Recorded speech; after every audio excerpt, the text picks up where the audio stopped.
ஆண்டவராகிய இயேசுவின் நாமத்தினால் இந்த காலை வேளையில் கூட உங்களை அவரை வாழ்த்துகிறேன். கர்த்தர் உங்களை ஆசீர்வதிப்பாராக. இந்த நாளிலே கூட ஆபகுக் 2ஆம் அதிகாரம் 3ஆம் வசனத்தை கூட வாசித்து தியானிக்கலாம். குறித்த காலத்துக்கு தரிசனம் இன்னும் வைக்கப்பட்டிருக்கிறது. முடிவிலே அது விளங்கும். அது பொய் சொல்லாது. அது தாமதித்தாலும் அதற்கு காத்திரு. அது நிச்சயமாய் வரும். அது தாமதிப்பதில்லை. மிக அருமையான வேத வசனம். இங்கு தரிசனத்தை குறித்து எழுதப்பட்டிருக்கிறது. தரிசனம் என்பது ஒவ்வொரு மனிதன் மேலும் ஆண்டவர் வைத்திருக்கிற திட்டமாக இருக்கிறது. அந்த திட்டம் எப்படியாக நிறைவேறும், அது என்ன செய்யும் என்று இந்த வேதவசனத்தில் குறிப்பிடப்பட்டுள்ளது. உங்களை குறித்தும் தேவன் ஒரு தரிசனத்தை வைத்திருக்கிறார். அதை குறித்து நாம் எப்படிப்பட்ட ஒரு நிச்சயத்தோடு இருக்க வேண்டும் என்று வேத வசனம் சொல்லுகிறது என்றால், முதலாவதாக தரிசனம் என்பது அது குறித்த காலத்துக்காக வைக்கப்பட்டிருக்கிறது என்ற நம்பிக்கை நமக்குள்ள இருக்க வேண்டும் என்று அநேக நம்பிக்கை எழுந்து ஒரு சில காரியங்களுக்காக எதிர்பார்க்கிற காரியங்கள் நிறைவேறவில்லை என்று அவர்கள் மிகவும் வருத்தத்தோடு வாழ்ந்து கொண்டிருக்கிறார்கள். ஆனால் வேத வசனம் என்ன சொல்கிறது என்றால், நமக்காக தேவன் வைத்திருக்கிற திட்டங்களும் நோக்கங்களும் அது குறித்த காலத்தில் நிறைவேறும்படியாக தேவன் வைத்திருக்கிறார்.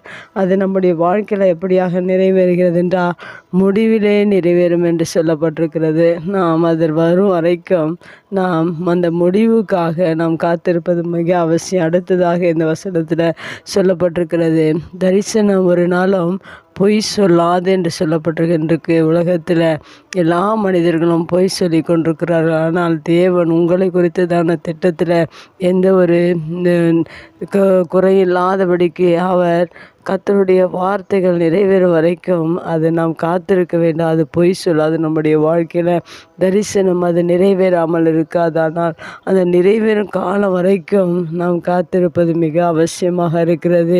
இன்று மனிதர்கள் பொய் சொல்லுகிறார்கள். ஆனால் தேவன் நம்மை குறித்ததான திட்டத்தை நிறைவேற்ற ஒரு காலத்துக்காக நீங்கள் காத்திருப்பது மிக அவசியம். ஆனால் அது பொய் சொல்லாது என்று சொல்லப்பட்டிருக்கிறது.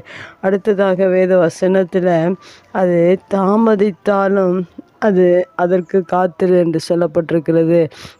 மெய்யாகவே நம்முடைய வாழ்க்கையில் தேவன் வைத்திருக்கிற திட்டங்களுக்காக, அந்த தரிசனத்துக்காக நாம் காத்திருப்பது மிக அவசியம். காத்திருப்பதை குறித்து வேதத்தில் ஒரு நபர் ஆபிரகாம் காத்திருந்தார். தேவனுடைய திட்டங்கள், நோக்கங்கள், அவருடைய தரிசனம், அவருக்கான தரிசனங்கள் நிறைவேறும் வரைக்கும் ஆபிரகாம் அவருடைய வாழ்க்கையில் காத்திருந்தார். அந்த காத்திருக்கிற அந்த நேரம் வந்த பிறகு, குறித்த காலம் வந்த பிறகு அது அவருடைய வாழ்க்கையில் நிறைவேறினது போல் நீங்களும் உங்களுடைய வாழ்க்கையில் தரிசனம், தேவனுடைய திட்டங்கள் நிறைவேறும் வரைக்கும் நீங்கள் காத்திருப்பது மிக அவசியமாக இருக்கிறது. ஒவ்வொரு நாளிலும் காத்திருக்க வேண்டும். காத்திருக்கிறவர்களோ புது பலன் அடைந்து கழுகுகளைப் போல செட்டைகளை அடித்து உயர எழும்புவார்கள். அவர்கள் நடந்தாலும் சோர்ந்து போகார்கள், ஓடினாலும் களைப்படையார்கள் என்று வேதவசனம் சொல்லுகிற பிரகாரம் நீங்கள் தரிசனத்துக்காக காத்திருங்கள். உங்கள் வாழ்க்கையில் ஆண்டவர் வைத்திருக்கிற தரிசனம் நிறைவேறும் வரைக்கும் அதற்காக நாம் காத்திருப்பது மிக அவசியம். அடுத்ததாக வேத வசனத்தில் சொல்லப்பட்டிருக்கு, அது நிச்சயமாய் வரும் என்று சொல்லப்பட்டிருக்கிறது. நீங்கள் எதற்காக காத்திருக்கிறீர்களோ, எதற்காக தேவனிடத்தில் காத்திருக்கிற காரியங்கள் எதுவாக இருந்தாலும் சரி, அது நிச்சயமாக நம்முடைய வாழ்க்கையில் வந்து சேர்கிறதாக இருக்கிறது. ஆபிரகாமுக்கு தேவன் தரிசனத்தை கொடுத்தார். குழந்தை பாக்கியத்தை கொடுப்பேன் என்று சொல்லியிருந்தார். அது வரும் வரைக்கும் ஆபிரகாம் காத்திருந்தார். வரும்போது அவருக்கு மிகுந்த மகிழ்ச்சியை கொடுத்தது போல உங்களுடைய வாழ்க்கையிலும் அது தாமதித்தாலும் அது நிச்சயமாய் நம்முடைய வாழ்க்கையில் தேவன் நிறைவேற்றி கொடுக்கிறவராக இருக்கிறார். இந்த புதிய நாளில் கூட அநேக காரியங்களுக்காக காத்திருப்பது அவசியம்.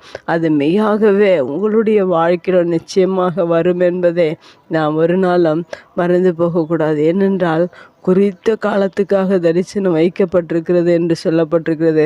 அந்த காலத்துக்காக நீங்கள் காத்திருங்கள். நிச்சயமாக உங்களுடைய வாழ்க்கையில் அந்த காரியம் வரும். அடுத்ததாக கடைசியாக சொல்லப்பட்டிருக்கிறது, அது தாமதிப்பதில்லை என்று சொல்லப்பட்டிருக்கிறது. இன்று அநேக தரிசனங்கள் அநேக காரியங்களை தேவனிடத்தில் எதிர்பார்க்கிறார்கள், தாமதிப்பதை குறித்து சோர்ந்து போகிறார்கள். ஆனால் இந்த வேத வசனம் என்ன சொல்லுகிறதுனா, தாமதிப்பதில்லை என்று சொல்லப்பட்டிருக்கிற நம்முடைய வாழ்க்கையில் தேவன் நமக்கு குறித்த காலத்துக்காக தேவன் வைத்திருக்கிற தரிசனங்கள் நிச்சயமாக அது தாமதிக்காது. சீக்கிரத்தில் உங்களுடைய வாழ்க்கையில் தேவன் உங்களுடைய காரியங்களை, உங்களுக்கான தரிசனங்களை அவர் நிறைவேற்றி கொடுக்க வல்லவராக இருக்கிறார். அது தாமதிப்பதில்லை. இந்த காரியங்களை என்னெல்லாம் தேவன் சொல்லியிருக்கிறாரோ தரிசனத்தை குறித்து, அது எல்லாவற்றையும் உங்களுடைய வாழ்க்கையில் நீங்கள் பெற்றுக்கொள்ளும்படியாக நீங்கள் சோர்ந்து போகாதபடிக்கு அது விளங்கும் என்று நிச்சயத்தோடு இருங்கள். அது நமக்காக வைக்கப்பட்டிருக்கிறது என்று நிச்சயத்தோடு இருங்கள். பொய் சொல்லாது என்ற நிச்சயத்தோடு இருங்கள்.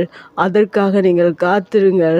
அது நிச்சயமாக தேவன் நமக்கு கொடுத்து சீக்கிரத்தில் கொடுத்து நிறைவேற்ற வல்லவராக இருக்கிறார். கண்களை முடிச்சு எங்கள் அன்பு தகப்பனே, இந்த அருமையான வார்த்தையின் பிரகாரம் குறித்த காலத்துக்காக தரிசனம் வைக்கப்பட்டிருக்கிறது என்று சொல்லப்பட்ட வார்த்தையின் பிரகாரம் எங்களுடைய வாழ்க்கையில் இருக்கிற எல்லா தரிசனங்களையும் நீர் ஆண்டவரை நிறைவேற்றி கொடுத்து நீர் ஆசீர்வதிக்க நீர் வல்லவராக இருக்கிறபடினால் நன்றி. இப்படிய வார்த்தை கேட்கிற ஒவ்வொரு பிள்ளைகளுடைய வாழ்க்கையிலும் நீர் இந்த வசனத்தின்படி குறித்த காலத்துக்காக வைக்கப்பட்ட தரிசனத்தை ஒவ்வொருடைய வாழ்க்கையிலும் நீங்கள் நிறைவேற்றி கொடுத்து ஆசீர்வதிக்க போகிறதற்காக நன்றி செலுத்துகிறோம். இயேசுவின் நாமத்தில் ஜெபம் கேளு நல்ல பிதாவே, ஆமேன்.